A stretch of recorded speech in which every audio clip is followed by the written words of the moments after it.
Salut les gars, nouvelle vidéo. Alors aujourd'hui ça va être quoi? Je vais répondre à toutes vos questions parce que à chaque fois en commentaire vous me posez plein de questions, que ce soit sur ma paternité, ce que je fais vraiment dans la vie, ce que je mange, sur plein de trucs, mais beaucoup sur la paternité. Ça va beaucoup venir sur la paternité.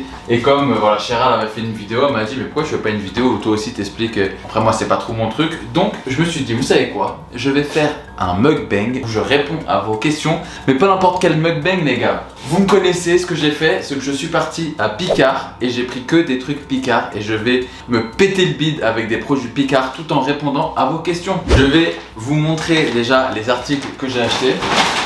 J'ai acheté beaucoup de trucs, là on est vraiment sur un mukbang, je pense qu'on n'est pas loin des 5000 calories. Alors, tout au long de la vidéo, voilà, je vais prendre des petites questions. Là je vous montre un petit peu, je prépare les trucs, je vais répondre à des petites questions aussi. Et après on passe à table et là je vais me péter le bidon. Alors, question numéro 1. Que faisais-tu dans la vie avant YouTube? Ça, j'y ai répondu plusieurs fois avant YouTube. Ouais, c'est la dernière fois que je vous le dis. Non, en vrai, je m'en fous. Ça me dérange pas de leur dire.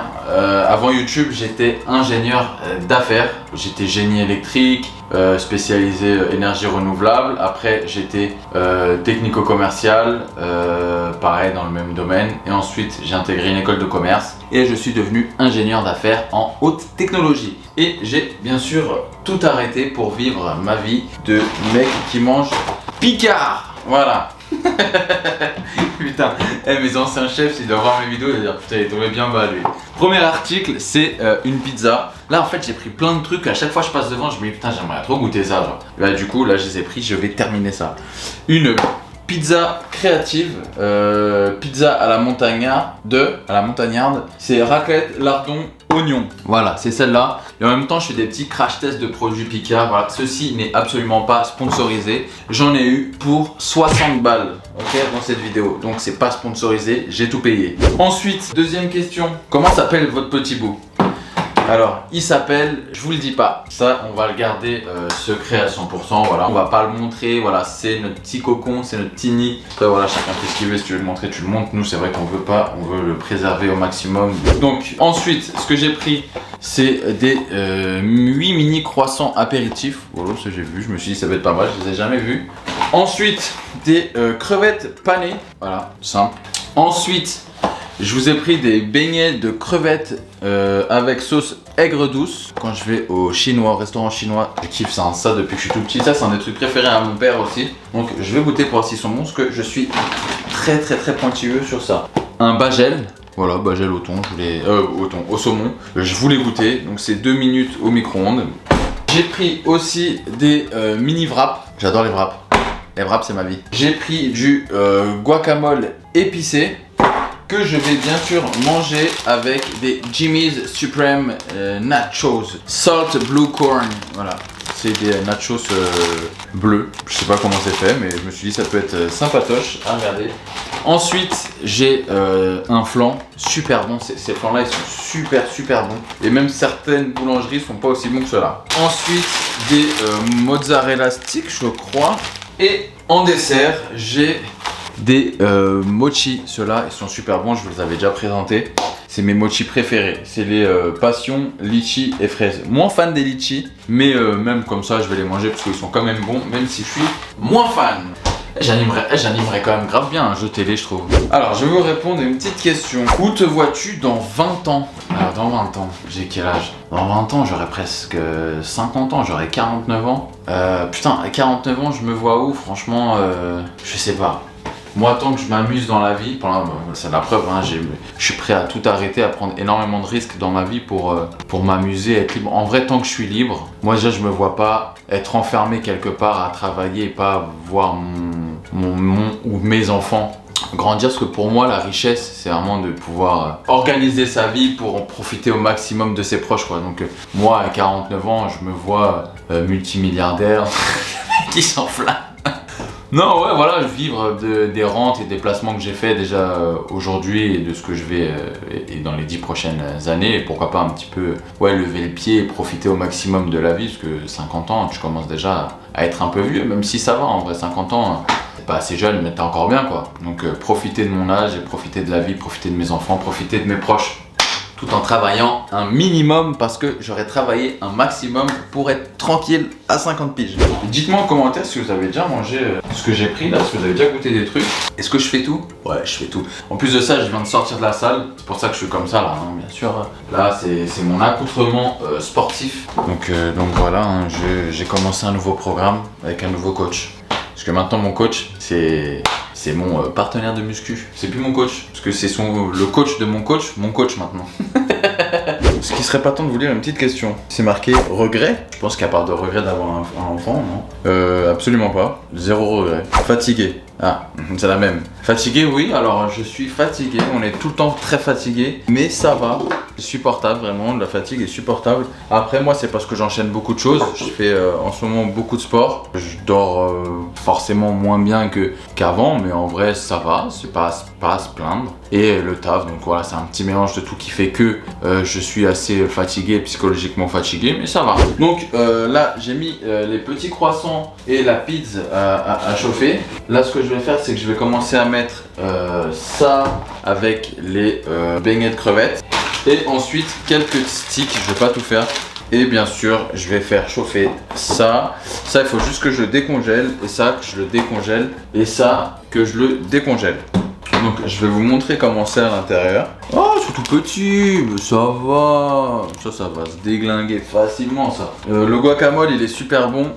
On le prend assez souvent. Voilà, il faut juste le décongeler. Le bagel, je l'ai jamais pris. Mais j'adore ça, les bagels. Il a l'air super bon. Putain, il est super fat, hein. Ok, bah voilà. Ensuite, le flan, je le connais. Un classique. Ensuite, les beignets de crevettes. Oh, ils sont pas mal. Ils sont mous déjà et tout. Ok, pas mal. Avec la petite sauce aigre douce. Ah, congelée. Mais c'est pas grave. Et les petites crevettes panées. Je les ai jamais goûtées. Ah, ils sont grosses hein, quand même. Hein. Ok, bah tout ça, je vais foutre ça au four. 10 minutes. 10 minutes au four à 180. Je vais m'occuper là de tout ça et on se retrouve tout de suite sur la table. Bon les gars, c'est l'heure de manger. Ouh, j'ai tellement faim. Je sais pas par quoi je vais commencer. Allez, les petits wraps là. J'espère que vous avez pris de quoi manger. Je sais pas si je vais pouvoir tout finir. Je vais mettre une casquette, j'arrive. On va goûter aussi ces petits guacamole. Ces petites chips là, bizarre, elles sont bleues. Trop bon. Je vais reprendre mes questions. Coucou Raph.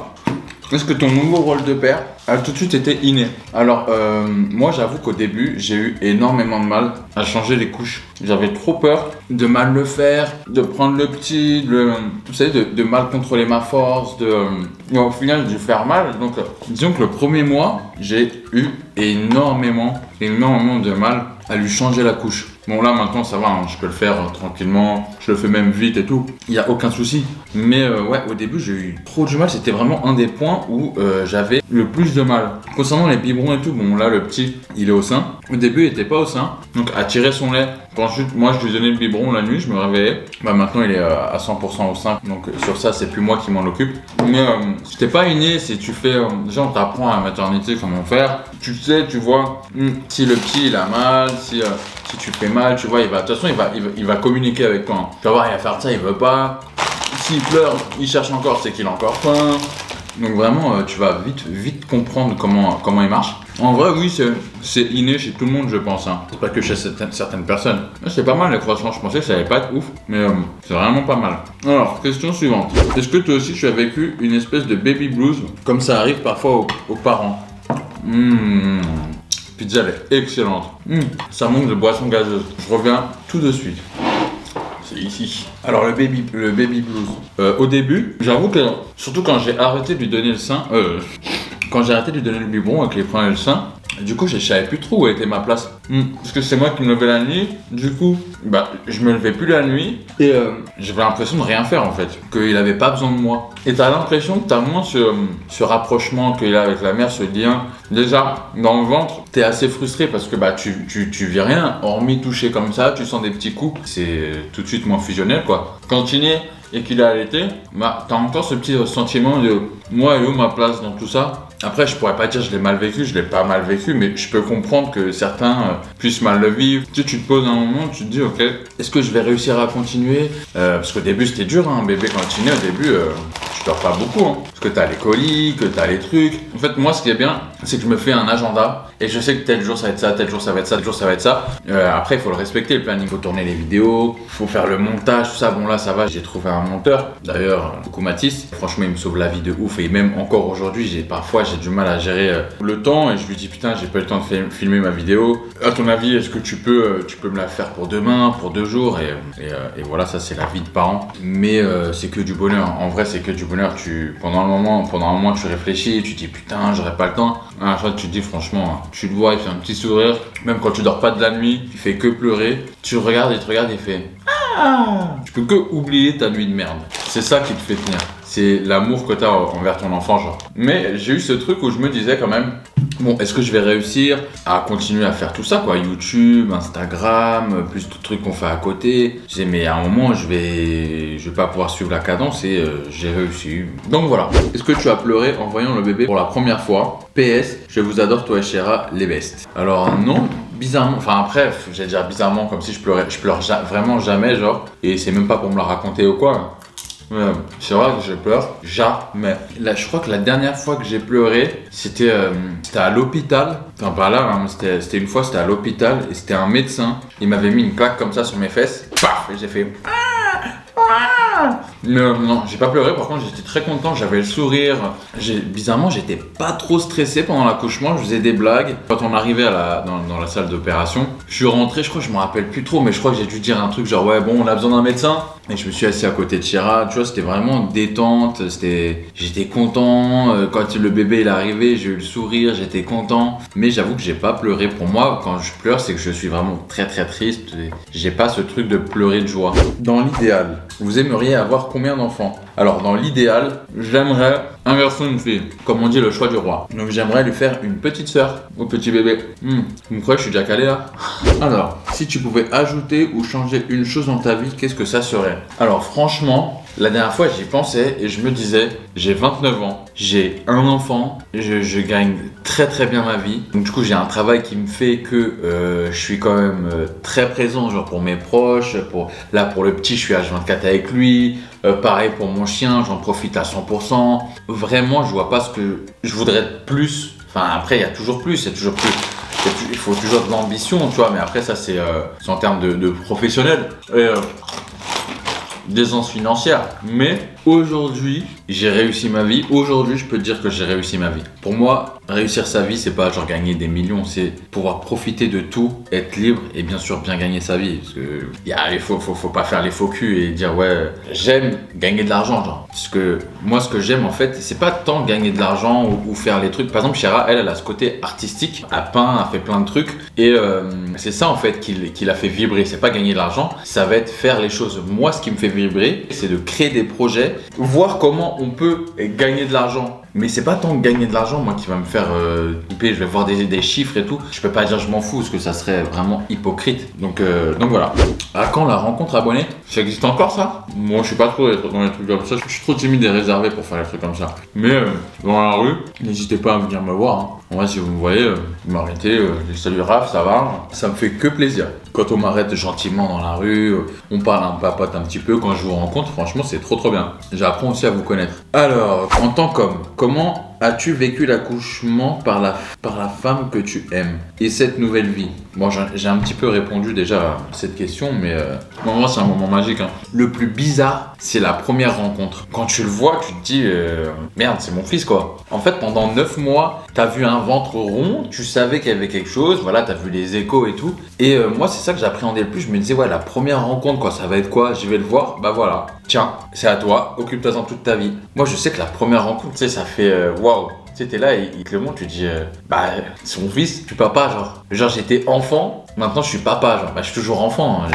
mais tu passes comme ça de enfant à papa, et là, tu te dis, putain, c'est un truc de ouf, quoi. Mais c'est un moment, ouais, je rigole. C'est un moment magique, hein, vraiment, c'est un moment magique. C'est que du bonheur. J'arrête pas de dire ça, mais en vrai, c'est vrai, c'est que du bonheur, les gars. On dit que lorsqu'on devient parent, on gagne 10 ans en maturité. Est-ce que c'est vrai? Alors, est-ce que vous pensez que je suis mature? Le mec, il mange une table entière de trucs Picard avec un petit bébé tout mignon qui dort à côté. Est-ce que je suis mature? Selon vous, est-ce que je suis mature? Dites-moi en commentaire, est-ce que vous me trouvez mature? En vrai, je trouve que j'ai pris en maturité dans le sens où t'es obligé de te responsabiliser. C'est-à-dire que si t'es pas responsable, t'es dans la merde quoi, parce que t'as une très très grosse responsabilité à côté quoi. Je vais me contredire parce que plus tard je vais la merde, mais un bébé ça change pas ta vie. Tu restes qui t'es, bien sûr, c'est des angoisses, de la responsabilité en plus, mais moi je suis toujours le même, je fais toujours les mêmes blagues, je dis toujours les mêmes choses, je pense toujours les mêmes choses, je vais toujours au même endroit, je vais au sport, je vais voir des potes, mais tu sais que derrière, t'as un enfant, t'as ta femme qui vient d'accoucher, donc du coup il faut quand même être assez présent à la maison, donc du coup t'es un petit peu moins présent dans ta vie d'avant, mais moi, ma vie elle change pas, hein. Juste, là on alterne en fait, un coup c'est moi j'y vais, donc je vais au sport, je vais voir des potes ou des trucs, le lendemain Chéra veut sortir, donc du coup là maintenant vu qu'elle a sa voiture c'est plus simple, elle tire son lait, elle me laisse le petit, je m'en occupe la journée, elle va faire ses trucs. C'est juste de l'organisation. La vie, elle ne change pas, les gars. La libido est toujours au rendez-vous. Alors, les gars, je vais pas vous mentir que la libido, tu la prends comme ça. Je parle que pour moi. En vrai, la libido, elle est là. Tu sais, t'as envie, genre, je te jure, t'as envie. T'as toujours ces désirs, t'es toujours attiré, mais tu veux le faire quand, genre? Tu veux le faire quand? En plus de ça, genre, il faut faire quand même attention, surtout quand c'est par césarienne. Et je pense aussi par voie basse, c'est pareil, il faut faire quand même attention les 2 premiers mois, je pense. Pour, nous, ils nous ont dit au bout d'1 mois, c'est bon, vous pouvez faire comme vous voulez. Mais c'est toujours délicat, tu vois. Donc, il faut quand même faire attention. On faisait quand même des petits trucs, des petits trucs intimes, mais il y avait plus trop de rapports. Et là, ouais, depuis qu'il a accouché, il n'y a que récemment où on commence un petit peu plus à se dire, à se chercher un petit peu, mais on n'a pas le temps. En plus, on est en cododo, du coup, il est toujours dans la chambre. C'est vrai que là, on a un petit peu moins. Le désir est toujours là, mais on a un peu moins de temps pour le faire. Mais vous inquiétez pas, la machine, elle va repartir. Parce que je crois qu'à l'été, ça la fatigue énormément. Là. Et bien sûr, il faut d'abord penser à son bien-être à soi, parce que si elle est fatiguée, autant qu'elle se repose. C'est pas la priorité, mais la libido, oui, dans ce cas-là, la libido est toujours rendez-vous. Oui, la libido est toujours rendez-vous, mais les rapports ne sont pas encore au rendez-vous ou sont moins au rendez-vous. La naissance d'un bébé affecte-t-il la vie du couple? Je pense que la naissance affecte quand même la vie d'un couple. C'est un fait, hein. Ça affecte quoi qu'il arrive la vie d'un couple. Tu fais moins attention à toi, moins attention à ton partenaire, parce que t'as la vie d'un bébé qui est en jeu en fait. Donc oui, ça affecte quoi qu'il arrive la vie de couple, mais aussi ça affecte dans le bon sens. Ça fait aussi passer un step-up. Tu dis avant on était en couple, maintenant on est parents. C'est un level au-dessus. Pour moi, je pense que ça nous a déjà quand on était très proches, on était très fusionnels, vraiment on fait que se marrer ensemble. Et là, ça nous a rajouté un truc. On se dit, maintenant on est responsable d'une vie à 2. Déjà, on avait le chien, mais c'est pas pareil. Donc ouais, je pense que ça t'affecte dans le positif. Et bien sûr, après, il y a aussi des tensions parce que il y a la fatigue, il y a les trucs. Tu peux pas être tout le temps dans un good mood, good vibes, mais dans l'ensemble, oui, ça se passe pour nous. Voilà, je parle toujours pour nous, ça se passe super bien. On le regarde, on est content, on a toujours les mêmes délires, on est toujours aussi cons nous deux. Donc oui, je pense même ça nous a plus encore rapproché que ce que l'on était déjà beaucoup proche. Ça se dit pas, mais tu m'as compris. Arrives-tu à te sortir un vrai salaire maintenant que tu as bien ta place sur YouTube? Oui, j'arrive avec YouTube plus les partenariats et après tout, parce que je sais qu'on a chaîne Sherazade aussi, on gère ça à 2, mais pour l'instant c'est en stand-by, mais avec tout ça, oui, j'arrive à bien m'en sortir, avoir un bon salaire, pouvoir bien vivre. Comment Popeye a-t-il vécu l'arrivée du petit? Alors ça, les gars, on avait tellement peur. Notre plus grosse crainte, le chien. Parce que nous, il aime pas les enfants. Moi, ce que j'ai fait, c'est qu'à la maternité, quand Chéra avait accouché, je prenais les bodys du petit et je le ramenais à la maison. Du coup, je rentrais le matin, surtout prendre une bonne douche et dormir genre 1 heure ou 2, histoire de pas trop être mort. Et ce que je faisais, c'est que je donnais le body au chien. Je le posais par terre et le chien, il faisait ce qu'il veut. Il le prenait, il le reniflait, il jouait avec. Comme ça, ça, il s'habituait déjà à son odeur. Et quand on est rentré, on a fait donc la présentation. Voilà, très attention parce que ils sont encore jeunes à cet âge-là. On l'a pas trop laissé lécher, renifler et tout. Enfin, que les vêtements, les pieds, les mains et après on nettoyait. Mais au début, ouais, il comprenait pas trop. C'est-à-dire quand on faisait au petit, il aboyait parce que normalement on faisait ça sur lui en fait. Et là, la tension elle est partie. Mais je pense qu'il faut continuer et pas changer la relation que tu as avec ton chien parce que sinon il peut en souffrir. Moi le chien, voilà, c'était toujours dès que je me lève, c'est lui, je lui dis bonjour, je lui fais la fête comme j'ai toujours fait en fait. Je fais toujours des petits câlins, des petits bisous. Je joue toujours autant avec lui, toujours il a ses 3 promenades. Franchement, il est très heureux ce chien. Vraiment, il est très très heureux, on est tout le temps avec lui. Dès le début, c'était quand même assez correct comme entente. Il était juste hyper curieux, genre il sautait sur le lit, sur le lit il est en hauteur, donc du coup il était comme ça, il regardait, et il était hyper curieux, mais ça s'est toujours bien passé. Et là il se calcule pas. Là il se calcule pas, il va le venir, il va le sentir, mais vraiment aucune jalousie, c'est impressionnant. Ce chien, c'est tellement un bon chien, c'est abusé. Genre. T'es un bon chien toi, hein. Je l'aime trop ce chien. Viens mon chien, je vais te donner un petit truc. Enfin bref, comment se passe ta transfo? Une vidéo sur tes compléments et entraînements, ce serait cool. Comment te dire que là ma transfo, elle est inexistante. Non, en vrai, là j'ai du mal, c'est à perdre. En fait j'ai fait une prise de masse et j'ai du mal un petit peu à perdre la masse, à sécher. J'ai essayé de faire une sèche, j'ai pas trop réussi. Et moi j'ai un problème, c'est que en fait faire de la muscu pour de la muscu ça me saoule. Du coup là ce que je fais c'est que je me suis mis à la force, je me suis mis au powerlift. Mais niveau transformation, il faut que je perde un petit peu de gras encore. Mais complément, je prends juste de la whey. Je sais qu'à un moment je prenais des oméga 3, des multivitamines le matin et minéraux, multivitamines et minéraux, et de la créatine. Là je prends juste de la whey. C'est tout. Question suivante. Alors je vais goûter ça. Ah ça c'est pas ouf. Ah c'est pas bon. J'aime pas du tout. Ah ouais il est pas bon lui hein. Donc voili voilou, tu gâches pas ce que tu goûtes pour tes vidéos. Alors je ne gâche jamais ce que je goûte. Soit je le finis, soit je le mets dans le frigo, je le mange plus tard, soit je le donne à ma soeur, soit je le donne à Chéra. Après il y a des trucs voilà qui sont, quand c'est pas bon, hein, je vais pas le manger non plus. Je peux pas dire que je mange tout à 100%, mais j'essaye au minimum de gâcher, genre, voire presque jamais, genre même là ce que je vais pas finir, soit je le mange plus tard, soit je vais le donner au chien, soit Chéra va le manger ou voilà. Question suivante. Si tu devais manger un seul plat jusqu'à la fin de tes jours, ça serait lequel? Alors si je devrais manger que un plat, je choisirais les bowls. Parce qu'en vrai dans les bowls, t'as de la protéine, tu peux mettre des légumes, t'as du riz, donc des glucides, t'as tout ce qu'il faut pour un bon repas et c'est super bon. Qui est le parrain du bébé? Est-ce que c'est ton meilleur pote Shamir? Le parrain de mon bébé c'est Popeye. C'est le mec trop bizarre. Mais bien sûr c'est Shamir. C'est Shamir le parrain de cette petite merveille. La chance qu'il a d'avoir un parrain comme ça. C'est tellement un garçon en or ce petit Shamir. Est-ce que tu penses refaire un jour des streams sur Twitch? Alors la porte n'est pas fermée. Mais disons que c'est moins ma plateforme, c'est moins mon truc. Twitch en fait pour moi c'est comme aller au bureau, c'est-à-dire que t'es obligé d'y être tous les jours, d'être constant, d'être à telle heure. Alors que les vidéos YouTube, je sais que je dois poster mercredi et dimanche et c'est à moi d'organiser ma journée, enfin ma semaine pour pouvoir poster mercredi et dimanche. Pour l'instant le format de YouTube me plaît plus. Est-ce que je ferme la porte à Twitch définitivement? Non. Pour l'instant c'est pas dans le pipe. Question suivante. S'il te plaît, tu mesures et pèses combien?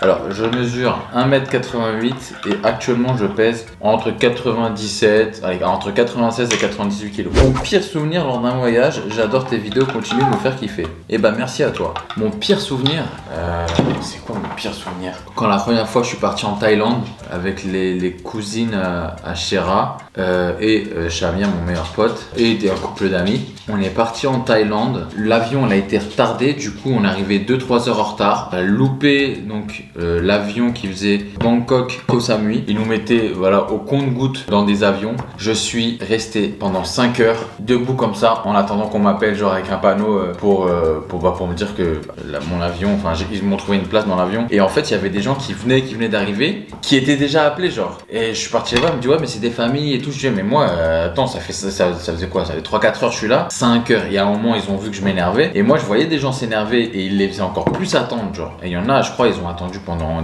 des heures, il était encore plus que moi, genre. Et au bout d'un moment, elle a vu que j'étais désespéré parce que je voulais pisser et je me disais, imagine, je vais pisser et genre, il m'appelle et je suis pas là, genre.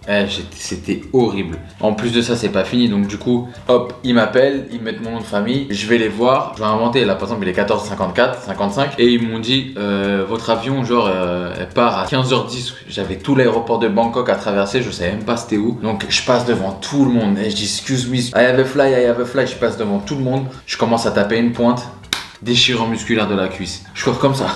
J'arrive, ils vont pour fermer la porte, je dis stop, I have a fly. Donc, du coup, ils ont regardé mon truc, ils ont appelé, donc du coup là-bas ils m'ont dit ouais c'est nous on voulait envoyer parce qu'il a raté son avion juste avant. Donc voilà, j'embarque et bien sûr la valise qui a été perdue, la valise qui est restée à Bangkok. Moi je suis allé à Koh Samui, j'ai attendu 2 jours ma valise, donc du coup je mettais les vêtements à Shamir. Mais après voilà, tout s'est bien passé quand c'était là-bas, c'était presque les meilleures vacances de ma vie, mais c'est le pire souvenir que j'ai de voyage, c'est ça. Au final ça me fait une belle anecdote. Est-ce que tu faisais autant de sport que quand bébé n'était pas là? Non, je pense que là j'en fais quand même un petit peu moins parce que j'allais 5-6 fois par semaine. Là j'y vais 4 fois. Mais en vrai j'arrive à m'organiser, j'arrive à y aller. Hein. Et en plus de ça, là je me suis remis au golf. Et ça j'y vais avec mon père. Donc en vrai ça va. Généralement j'y vais, je laisse soit le petit à ma mère ou soit à Chéra vient avec nous. Mais ouais, en ce moment je suis à fond dans le golf. D'ailleurs demain j'ai des nouveaux clubs qui arrivent. Je me suis pris un set complet à 1000 balles. Et après c'est 40 et quelques euros par mois de cours et un accès au parcours. Voilà, je sais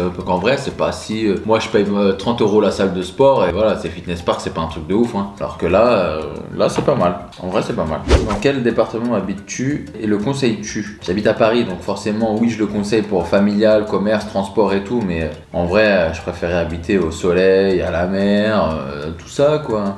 Avez-vous choisi d'avoir un baby maintenant ou c'est venu comme ça? Étiez-vous heureux dès le début? Alors, je sais pas si Chéral en a parlé ou pas, mais c'est vrai que c'était une surprise. Et c'était une très belle surprise. Non, on était heureux. On était heureux, ça ne peut que être heureux. Je pense qu'on était prêts déjà à notre âge. On a 29 ans, ouais, 28 ans quand on l'a su. On était heureux, quoi qu'il arrive, c'est une belle chose. C'est l'union quand même de 2 personnes qui s'aiment, quoi. Enfin, l'union. C'est le résultat de 2 personnes qui s'aiment. Dans notre cas, comment va ta sèche? Je ris parce qu'avec un bébé, la fatigue, le temps, etc., une sèche, c'est la mort. T'as tout résumé, c'est trop dur. Et franchement, j'ai complètement loupé ma sèche. Donc je pars sur un autre sport où j'ai besoin de manger. Alors, question suivante. Comptes-tu collaborer avec d'autres youtubeurs? Alors en vrai, non, j'ai pas de truc en tête. Donc pour l'instant, j'ai pas de projet comme ça, mais j'avoue que je cherche et j'aimerais bien, pourquoi pas, j'aimerais bien. J'aurais bien kiffé faire le truc de Squeezie là par exemple, en tant que fan de Formule 1. Et s'il y a un concours, par exemple de golf ou quoi entre youtubeurs, allez toquer à la porte de celui qui fait le concours. Moi, je suis là. Hein. Tes 2 parents sont portugais? Oui, à 100%. Les 2 parents sont portugais à 100%. De Braga, les 2. Qui sera le plus strict, le ou la plus stricte entre Chéra et toi?